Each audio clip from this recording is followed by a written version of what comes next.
अबे 500 रन, छह इनिंग चाहिए। देखिए पाकिस्तान क्रिकेट टीम से हम ये खास तौर के ऊपर कहते हैं कि इंडिया ने 500 रन मार दिए हैं, तो कुछ गैरत कीजिए, कुछ शर्म कीजिए और ये 115 और 178 और 76 के ऊपर आउट होना बंद कर दीजिए, क्योंकि पाकिस्तान का ये टोपी ड्रामा चल रहा है और इंडिया यहां पर एक एक इनिंग में 500 रन मार रहा है। टेस्ट क्रिकेट के अंदर 500 रन करना कोई आसान बात नहीं है और भारतीय टीम ने लंका के अंदर 500 मार दिया है।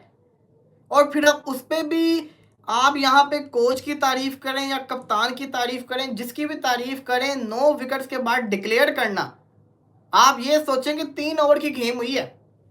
अगर वो डिक्लेयर ना करते तो माइट बी कि इंडिया ही बैटिंग कर जाता आज। तो इस बंदे ने ठानी हुई है कि भाई मुझे खेलना है और आप बिलीव करें कि वैसा नहीं खेल रहा कि जैसा आपको टेस्ट में रिक्वायर्ड है। ये ओडीआईज बनाकर इसको खेल रहा है। उसके बाद आप जायसवाल की बात कर लें तो जायसवाल का अच्छा कमबैक हम लोगों को देखने को मिला। क्या शानदार बैटिंग की है, क्या कमाल का प्रदर्शन किया उस बंदे ने, दुनिया को परेशान कर दिया। और मैं आपको एक चीज बताऊं, जब जुरेल का 100 आने वाला था ना 99 के ऊपर, भाई वो 20 बोले ले गया था, हर बॉल के ऊपर दिल धक धक कर रहा था कहीं विकेट ही ना आ जाए। कोई यकीन नहीं आएगा, आप जाकर स्टैट उठाकर देखिए, जब जब पाकिस्तान पिला है तब तब इंडिया ने सामने वाली टीम को पिला है, चाहे वो कोई भी हो। क्यों? क्योंकि हमारे जख्मों के ऊपर नमक छिड़क देना इनको बड़े अच्छे तरीके से आता है। टेस्ट क्रिकेट के अंदर 500 रन करना कोई आसान बात नहीं है और भारतीय टीम ने लंका के अंदर 500 मार दिया है। और फिर अब उस पे भी आप यहाँ पे कोच की तारीफ करें या कप्तान की तारीफ करें, जिसकी भी तारीफ करें, 9 विकेट्स के बाद डिक्लेयर करना, आप ये सोचें कि 3 ओवर की गेम हुई है। अगर वो डिक्लेयर ना करते तो माइट बी कि इंडिया ही बैटिंग कर जाता आज। लेकिन वो जो डिक्लेयर किया गया और उसके बाद लंका को बैटिंग पे लाया गया, देखा कंडीशन को कि बारिश हुई है, मैच बैड लाइट की वजह से, जिसको कहता है ना इफेक्ट हो सकता है, ये अपॉर्चुनिटी है और उस अपॉर्चुनिटी को यूटिलाइज कर लिया कि उनकी 2 विकेट्स निकाल ली। यहाँ पे तारीफ बनती है, चाहे वो कोच का फैसला हो, चाहे वो कप्तान का फैसला हो, जिसने भी डिक्लेयर किया राइट कॉल थी।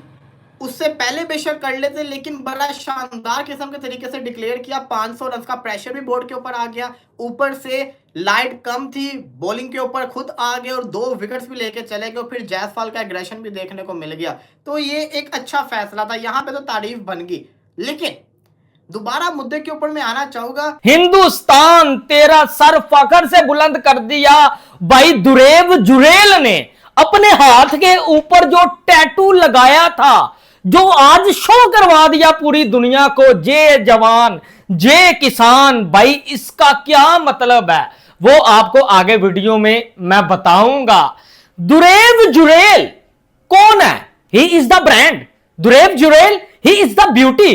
भाई दुरेव जुरेल की बैटिंग में एक नशा है, जुरेल की बैटिंग में एक अपनायत है। He is the phenomenal exciting Dhruv Jurel, you are the dashing. क्या बैटिंग करके गया मेरा शेर, मेरा चीता।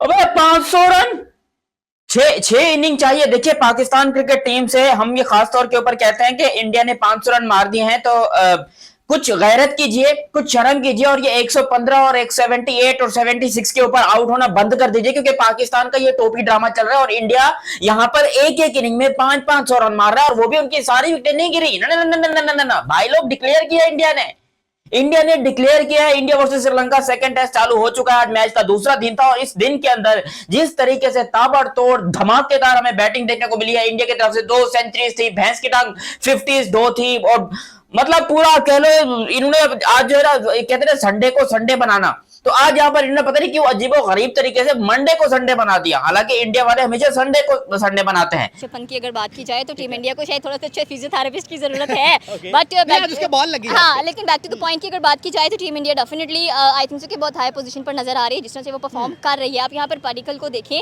कि मुझे लग रहा है कि आई थिंक सो जब हम कहते थे ना कि आपने जैसे कहा कि वो जीरो पर आउट होते हुए उनका कैच ड्रॉप हुआ, फिर एक और चांस इनको मिला, ये वो सारा कुछ, तो अब यहाँ से एस्टीमेट लगा कि जब एक बंदे को वो कहते हैं ना जिसे अल्लाह रखे उसे कौन चाहिए, तो ये सेम टू सेम पार्टिकल के साथ वही हो रहा है कि वो सेंचुरीज पे सेंचुरी से लगा रहे हैं। पहले में देख ले राउंड अबाउट 161 हमें नजर आया, फिर 44, फिर आज कह लें कि 117।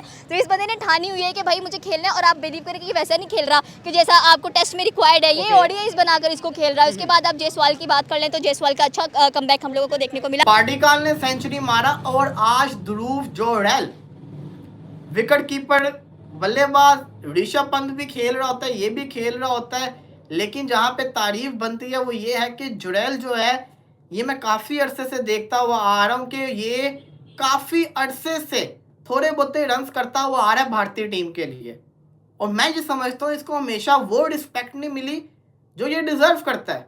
हमेशा ये हाईलाइट्स के अंदर नहीं आया जो कि इसको आना चाहिए। हमेशा जो स्पॉटलाइट होती है वो किसी और प्लेयर के ऊपर चली जाती है, हालांकि ये थोड़े थोड़े रन्स करता रहता है। अक्सर ऐसा होता है कि अगर आप देखोगे तो इसके थोड़े बहुते रन्स आ रहे होते हैं और जो बड़े यूजफुल होते हैं। आज सेंचुरी की है तो हम भी बात कर रहे हैं, लेकिन जब सेंचुरी नहीं होती थी, 50-60 भी होता था, तो हम जिसको कहते हैं ना, यही कह रहे होते थे किसी और की तारीफें कर। आपको मैं बताता हूं कि इंडिया ने 503 किया और इनिंग्स को डिक्लेयर कर दिया। सबसे बड़ी वजह इंतजार था जुड़ैल की 100 का।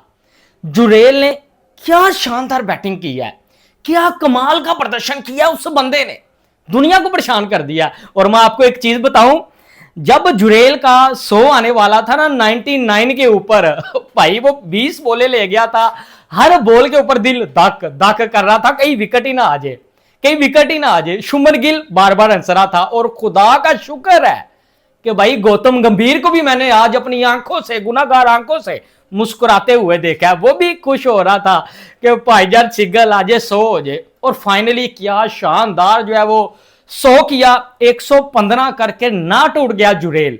इसके बारे में बात करेंगे आगे चल के, आपको मजा आने वाला है।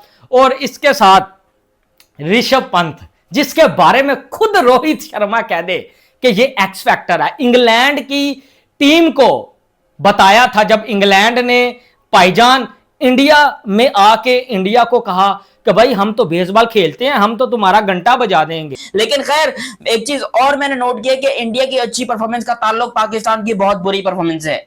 जब जब पाकिस्तान बहुत घटिया, बहुत नालायक, बहुत बदबूदार परफॉर्मेंस देती है, ये इंडिया वाले हमारे जख्मों पर नमक छिड़कने के लिए उतनी ही अच्छी परफॉर्मेंस दे देते हैं। जी हाँ, ये बात सच है, आपको यकीन नहीं आएगा। आप जाकर स्टैट उठाकर देखिए, जब जब पाकिस्तान पिला है तब तब इंडिया ने सामने वाली टीम को पिला है, चाहे वो कोई भी हो। क्यों? क्योंकि हमारे जख्मों के ऊपर नमक छिड़क देना इनको बड़े अच्छे तरीके से आता है। खैर जरा मैच की डिटेल में बात करते हैं कि कहां तक ये मैच पहुंचा और कितनी आसानी से जीतेगा इंडिया, क्योंकि अब तो यहां से तो सवाल ही पैदा नहीं होता कि भैया इंडिया के हारने की भी कोई चांस है। ना, सवाल कुछ सब खत्म हो गया। ठीक है, श्रीलंका वालों को अगर लग रहा है कि भैया हम यहाँ पर जीत जाएंगे, हम ये कर लेंगे, वो कर लेंगे, भाई इंडिया को सेकंड बैटिंग करने की भी जरूरत नहीं है। किस टीम की इतनी इंसल्ट होती है? किसी की नहीं होती जितनी पाकिस्तानी टीम की इंसल्ट होती है, क्योंकि पाकिस्तानी टीम ना परफॉर्मेंस में अच्छी है, ना कह लें कि इनको स्टाइलिंग की सेंस आ रही है। एंड मोस्ट प्रोबेबली भाई इंडिया के यंगस्टर्स हैं। आप देखिए टेस्ट मैच के अंदर भी अभी मैं सुन रही थी कि आई थिंक सो कि इंडिया का कोई बहुत अच्छा बैट्समैन है, मुझे नाम भूल गया, ही वाज सेइंग कि सूर्यवंशी को टेस्ट आप लेकर आए उसको। यस, कि आप सूर्यवंशी को टेस्ट में इंट्रोड्यूस कराएं। मतलब 15 साल का बच्चा T20 में स्कोर नहीं करने दे रहा, उसको हमने ऑडियंस भी परफॉर्मेंसेस देखी हुई है, अब आप उसको टेस्ट में भी लेकर आ रहे हो। So this is the talent. उनको ये डर नहीं है कि हमारे बैकएंड पे कोई है, कोई नहीं है, हमने क्या करना है, क्या होगा, क्या नहीं होगा। डर हमारे जैसे लोगों को होता है, हमारी जैसी टीम को होता है। हमारी टीम कहती है कि भाई कंडीशंस बदल जाती है।